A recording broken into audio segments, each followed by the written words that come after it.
Para pemirsa TVRI Sulawesi Tengah yang berbahagia, kaum muslimin dan muslimat dimanapun Anda berada, masih bersama kami dalam program Mimbar Agama Islam. Tadi kita sudah terhubung di ujung telepon sana, Pak Ustadz. Ada yang ingin bertanya terkait tema kita pada pagi hari ini, yaitu memaknai Isra Miraj dalam kehidupan kita. Saya coba bisa hubungi kami di line telepon 0451 452 414 atau di nomor ponsel 0822 9329 1450 atau yang tertera di layar kaca Anda. Halo, Assalamualaikum. Halo, Assalamualaikum. Halo. Iya, Assalamualaikum. Ya, kita masih coba menghubungi Pak Ustadz. Terputus Pak Ustadz. Kita masih... Halo, Assalamualaikum. Sepertinya tersambung. Halo, Assalamualaikum. Halo. Iya, dengan Bapak siapa? Dengan Pak Lukman dari Munif Rahman. Pak Lukman di Munif Rahman. Iya, silakan dengan pertanyaannya, Pak. Assalamualaikum warahmatullahi wabarakatuh. Waalaikumsalam warahmatullahi wabarakatuh. Esensi daripada Isra Miraj dalam kehidupan kita. Artinya terjadi perubahan mindset berpikir, karakter, sehingga kita seolah-olah menjadi kapitalis, menjadi kebarat-baratan, jauh dari inti daripada Isra, hijrah, sehingga secara hablum minan nas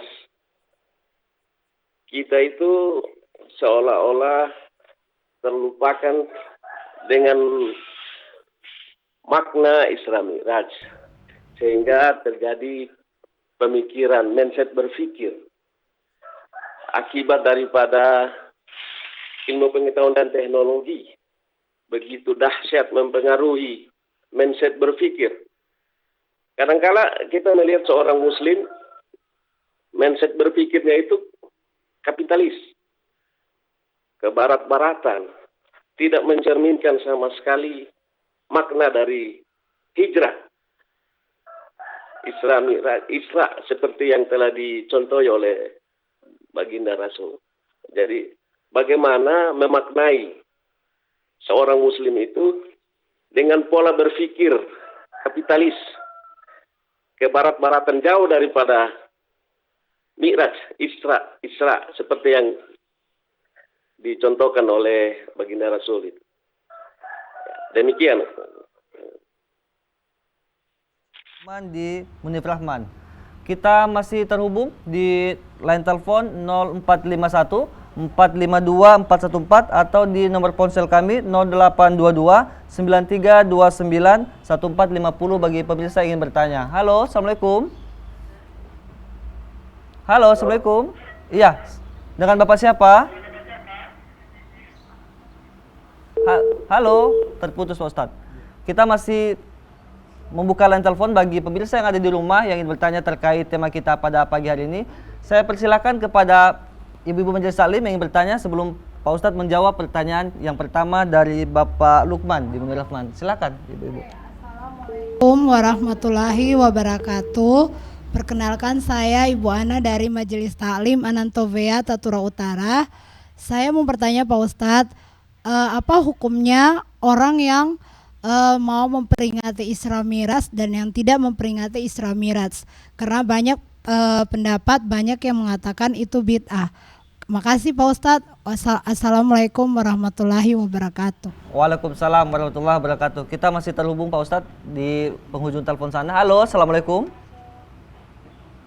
Halo, Assalamualaikum. Terputus Pak Ustadz. Baik, mungkin masih ada yang ingin bertanya dari ibu-ibu majelis taklim. Satu pertanyaan lagi, saya beri kesempatan. Silakan. Assalamualaikum warahmatullahi wabarakatuh. Waalaikumsalam warahmatullahi Nama saya wabarakatuh. Ibu Sri Zaitun dari Majelis Taklim Anantovea. Saya ingin bertanya Pak Ustadz tentang bagaimana kiat-kiat agar supaya kita sholatnya khusyuk. Terima kasih. Assalamualaikum warahmatullahi wabarakatuh. Waalaikumsalam warahmatullahi wabarakatuh. Baik Pak Ustadz, ada 3 pertanyaan yang masuk pada pagi hari ini. Yang pertama dari Bapak Lukman di Munif Rahman terkait masalah esensi daripada Isra wal Mi'raj. Isra dalam arti berpindah atau hijrah. Namun banyak yang salah persepsi mengartikan bahwa hijrahnya ke barat-baratan seperti itu ya, mengikuti modernisasi. Namun mindset yang salah seperti Ustadz. Bagaimana kemudian Ustadz menanggapi hal tersebut? Pertanyaan kedua dari Ibu Ana terkait ini hukum orang yang merayakan Isra Mi'raj. Apakah boleh atau tidak dianjurkan sebenarnya dalam Islam? Dan ketiga dari Ibu Zaitun, yaitu kiat-kiat agar bagaimana sholat kita khusyuk. Silakan, falyatafadhal mashkuro. Iya, baik. Pertanyaan dari Bapak Lukman Di Munif Rahman. Memaknai Isra Mi'raj dalam pola pemikiran kita, artinya mendekatkan diri kita. Boleh kita gaul, boleh kita berpindah dari satu sisi ke sisi lain, dari satu pemikiran ke pemikiran lain, asal itu berlandaskan dengan Al-Quran dan Sunnah dan melahirkan kedekatan kita kepada Allah Subhanahu wa Ta'ala. Jangan sampai betul kan tadi, memahami Isra Mi'raj ini hijrahnya terlewat batas sehingga menghalalkan berbagai macam cara. Sementara kita umat Islam ini ada aturan yang berlaku, sudah digariskan tuntunannya di dalam Al-Quran dan Sunnah Rasulullah Muhammad SAW. Maka kalau kita memaknai Isra Mi'raj ini dengan prinsipnya senantiasa meneladani Rasulullah SAW, sekaligus berpedoman kepada Al-Quran, maka insya Allah esensi Mi'rajnya, esensi Isra Mi'rajnya, hijrah dalam kebaikan. Saya kira itu, Ustaz. Masya Allah. Baik Ustaz, pertanyaan dari Ibu Ana, hukum merayakan Isra Mi'raj Ustaz. Iya. Peringatan Isra Mi'raj, kalau kita lihat sejarahnya setelah Rasulullah SAW, sebagaimana yang disampaikan Ibnu Qayyim al-Jauziyah dalam kitab Sa'adul Ma'ad, menukil hadis riwayat Bukhari bahwasanya setelah Rasulullah SAW Isra Mi'raj pada malam hari itu, pagi-paginya heboh Makkah ini. Heboh. Rasulullah SAW menceritakan peristiwanya kalau tadi malam ini Isra Mi'raj. Ini juga nanti sekaligus menjadi ujian keimanan. Maka ketika Isra Mi'raj ini pertama kali disampaikan Rasulullah SAW oleh kaum Makkah pada masa itu, inilah prinsip pertama kali perayaan Isra Mi'raj. Ketuanya dari perwakilan kaum musyrikin, Abu Jahal, Abu Lahab. Dari kaum muslimin ada Abu Bakar dan sebagainya. Nah, ini kemudian diceritakan oleh Rasulullah SAW peristiwa malam itu bahwa benar-benar terjadi. Tetapi pada kenyataannya waktu itu banyak kafir Quraisy menolaknya. Nah, bagaimana dengan hukum memperingatinya? Tadi ada apakah ini termasuk bid'ah? Saya tegaskan, hukum itu hanya ada 5, Bu. Kalau tengah-tengah posisinya seimbang itu mubah. Boleh. Kalau agak ke kanan sedikit, sunnah. Kalau lebih menonjol ke kanannya, itu wajib timbangannya. Kalau ke kiri sedikit, itu makruh. Kalau menonjolnya ke kiri, haram. Jadi hukum itu, bid'ah itu tidak masuk hukum. Sesuai dengan yang disyariatkan oleh agama kita. Kemudian, apakah boleh melaksanakannya? Boleh, boleh saja. Selama pelaksanaannya itu tidak keluar dari tuntunan Al-Quran dan Sunnah Rasulullah SAW. Jangan sampai ada nilai-nilai kemusyrikan di dalamnya, itu yang tidak boleh. Tapi kalau nilainya untuk memperingati peringatan Isra Mi'raj ini, untuk mengenang perjuangan Rasulullah SAW, untuk memantapkan iman kita, untuk meningkatkan kualitas sholat kita, baik secara kualitas maupun kuantitas, itu boleh-boleh saja. Iya, Bu. Baik, Ustaz. Baik, itu tadi penjelasan Pak Ustadz. Lanjut ke pertanyaan ketiga, yaitu bagaimana kiat-kiat agar sholat kita khusyuk Pak Ustadz?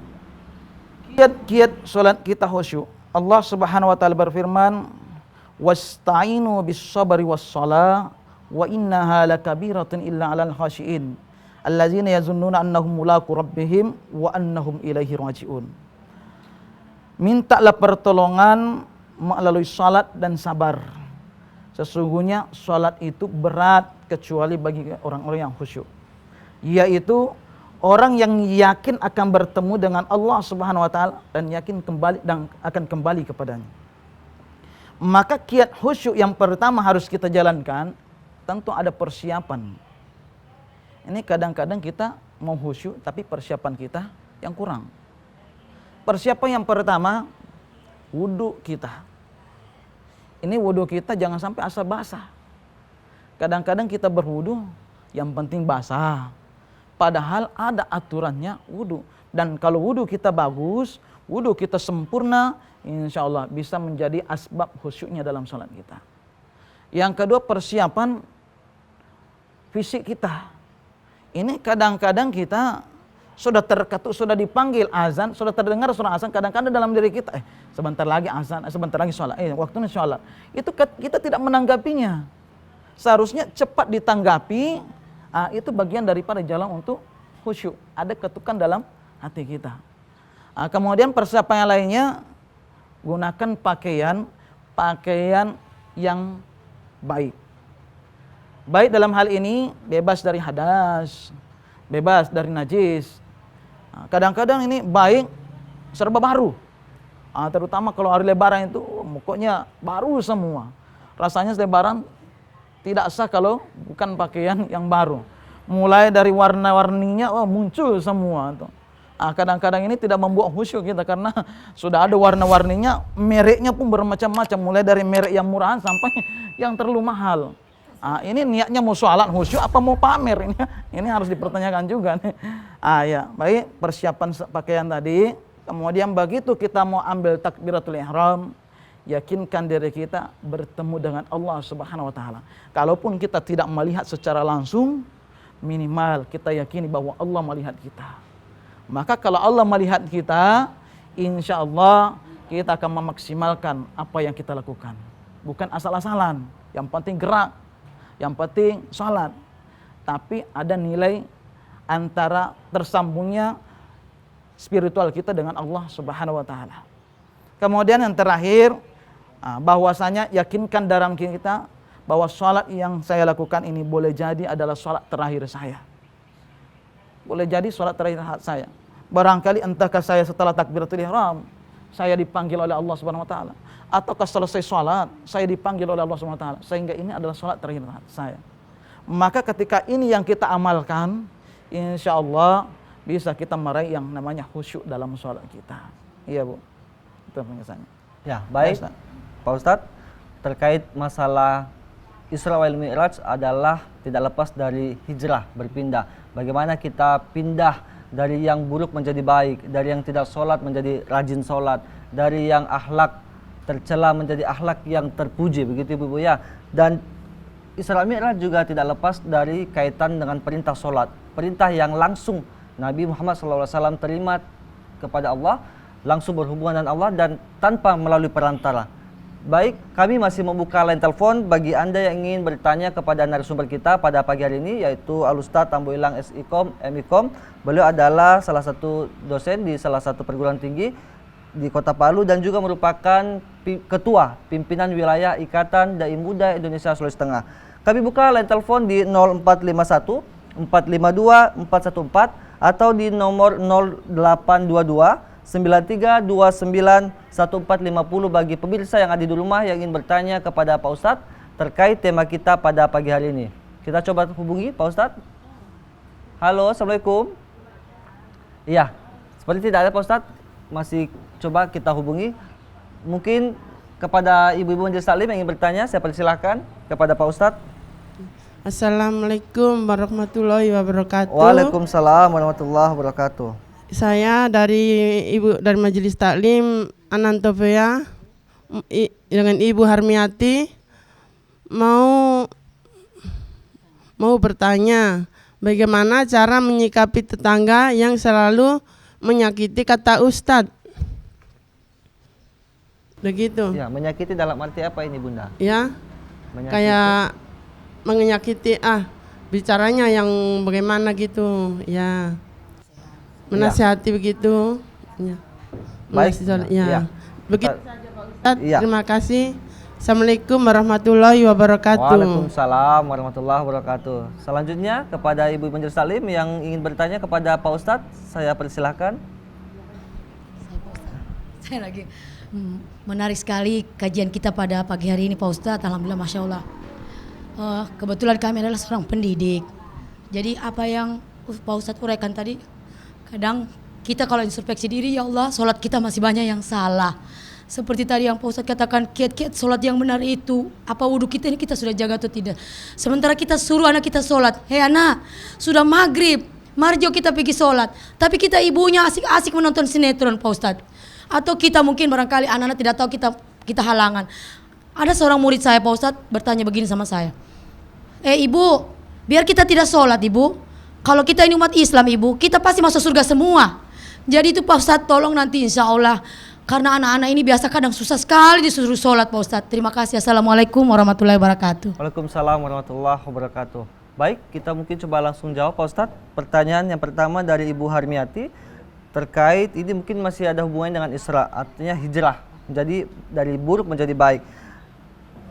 Terkait dengan perilaku tetangga yang mungkin sering menyakiti perasaan kita, atau mungkin kata-katanya yang sering membuat hati kita sakit. Nah, bagaimana sikap kita atau bagaimana kita menyikapi tetangga kita yang seperti ini Pak Ustadz. Kemudian ini pertanyaan bagus tadi dari Ibu Susiana terkait bahwa bagaimana kita mendidik anak untuk bisa rajin sholat, dan kita sebagai orang tua juga menjadi contoh teladan bagi anak untuk kita supaya anak kita mengikuti orang tuanya yang juga rajin sholat. Demikian Pak Ustadz. Tafadhol.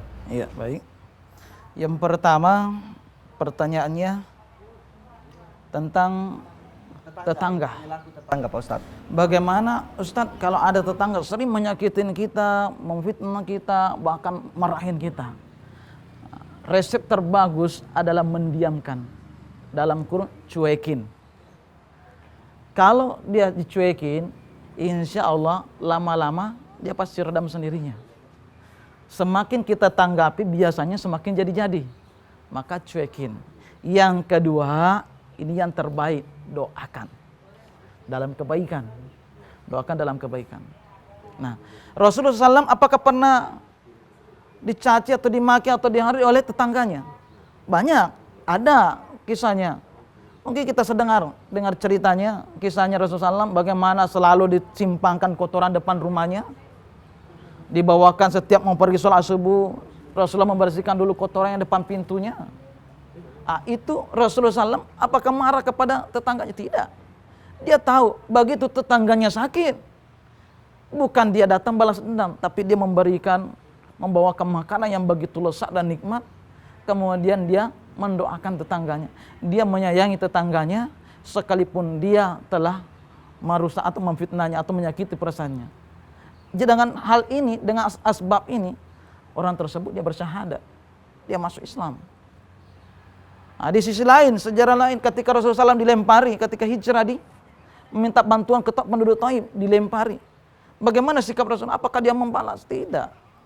Malah dia berdoa. Sekalipun malaikat Jabal datang untuk memohon kepada Rasulullah SAW, agar memohon kepada Allah supaya ditimpakan penduduk Taif gunung.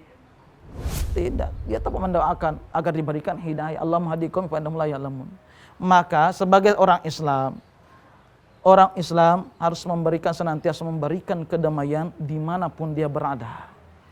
Kalau ada orang menyakiti kita, bersabar, doakan dalam kebaikan, insya Allah mudah-mudahan Allah mengetuk hatinya, diberikan hidayah dan dia tersadarkan. Iya. Rasa ampunya pertama, diamkan, cuekin. Yang kedua, doakan. Kalau bisa, yang ketiga, balas dengan kebaikan. Semakin ditindas, tonjolkan kebaikan kita. Iya. Baik Ustaz, itu yang pertama. Pertanyaan kedua? Yang kedua tentang bagaimana kita sebagai orang tua memberikan contoh terbaik anak kita untuk rajin sholat. Seperti itu Pak Ustadz. Tadi ada statement, ada ungkapan disampaikan tadi bahwa ngapain kita sholat? Kita kan nih umat Islam masuk surga semua. Ini tadi bagian dari pemikiran yang dipertanyakan oleh Pak Rahman tadi ya? Ini pemikiran yang akan meroncorin nama baik Islam. Sama aja ngapain kita pakai jilbab, yang penting kita baik. Ini pemikiran ini yang harus kita buang jauh-jauh. Ini sudah terkontaminasi virus sekuler, liberal dan sebagainya. Harus dibuang jauh-jauh. Maka untuk mengantisipasi hal ini, kita sebagai orang tua mendidik anak kita bukan hanya menyuruh, tapi memberikan contoh yang terbaik. Sebab orang tua bertanggung jawab terhadap anaknya. Jangan sampai ayam kita keluar rumah, kita cari. Begitu anak kita keluar rumah, sudah jam 12 malam belum kita cari. Nah, jangan sampai. Artinya orang tua punya peran penting sebagai yang punya tanggung jawab, sama-sama kita senantiasa mengingatkan kepada anak kita sekaligus memberikan teladan yang baik. Gitu Ustaz. Ya, baik. Masya Allah, penjelasan yang sangat luar biasa dari Pak Ustadz tadi terkait tema kita pada pagi hari ini. Kita masih akan lanjutkan Pak Ustadz, tapi setelah pesan-pesan yang lewat berikut ini.